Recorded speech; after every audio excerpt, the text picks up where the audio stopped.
Psikologlar ve pediatristler olarak 0 ile 3 yaş arasında çocukların telefonla tanışmamasını istiyoruz ama günümüz çağında ailelerimiz ne yazık ki çocuklara telefon, televizyon ve tablete sanki o çocuklardan bir kurtuluş gibi onlara maruz bırakarak çocukları ilerleyen yıllarda dikkat eksikliği gibi birçok hastanın artık kriteri haline gelmiş olan ekran bağımlılığına sürüklüyorlar. Tabii bu sürüklemeyle beraber çocukların hem özgüven konusunda problemler yaşamasına neden oluyor, hem sosyal hayatlarında bazı problemler yaşıyorlar. Ekrana bağımlı olan çocuklarda şöyle tehlikeler meydana geliyor. 1975'te her 5000 çocuktan birine otizm spektrum bozukluğu tanısı konulurken günümüzde her 100 çocuktan 5'ine otizm spektrum bozukluğu konuluyor. Bu aradaki fark çok olağanüstü ve korkutucu bir fark aslında. Bunun beraberinde çocukların daha çok böyle ben odaklı olmasına sebep oluyor ekran. Aynı zamanda ilerleyen zamanlarda daha içine kapanık, daha aileleriyle olan ilişkilerinde daha sınırlı çocuklar topluma kazandırıyoruz. O yüzden ekranın çocukların hayatındaki etkisi çok fazla. Ruhsal olarak çocuklarda depresyon, onlardan sonra kaygı bozukluğu diyebiliriz.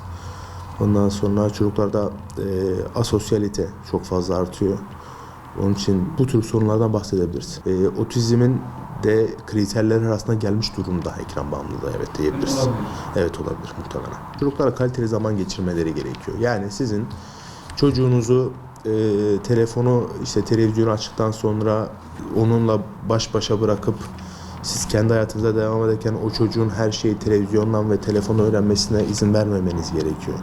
Çocukla kaliteli zaman geçirmeniz gerekiyor. Tabii ki biz 21. yüzyılın bir gerçeği. Şu an biz teknoloji çağındayız. Ve teknoloji çağında olduğumuz için çocukların tamamen teknolojiden uzak kalmasını zaten istemiyoruz. Çocuklar tabii ki televizyon izlemeli, telefon kullanmalı, teknolojinin ne getirdiğini bilmeli zaten çocuklar ama bunun fazlası zaten sorun oluyor.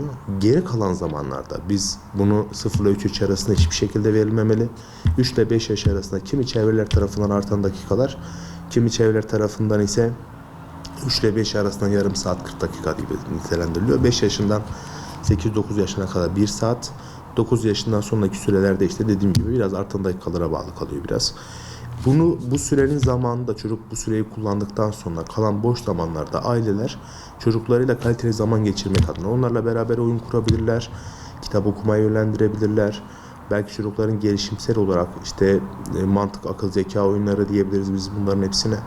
Bu tür kaliteli zaman geçirerek dışarıya çıkabilirler, bir etkinlik oluşturabilirler. Ekran bağımlılığından dolayı kendi sorumluluk bilincini geliştirmiyor. Bu sorumluluk bilincini geliştirmemesiyle beraber çocukta öğretmenleri tarafından verilen ödevleri yapmamaya, bu ödevleri yapmak yerine çizgi film izlemeye, oyun oynamaya kendini veriyorlar. Tabii ki eğitim hayatına da çok büyük etkisi oluyor. Ekran bağımlılığı pandemiyle beraber çok fazla arttı ki pandemide ailelerimiz yapacak bir şey yoktu ne yazık ki. Onlar da eve kilitliydi ve çocukların zaman geçirmesi adına televizyon bağımlılığı zaten arttı.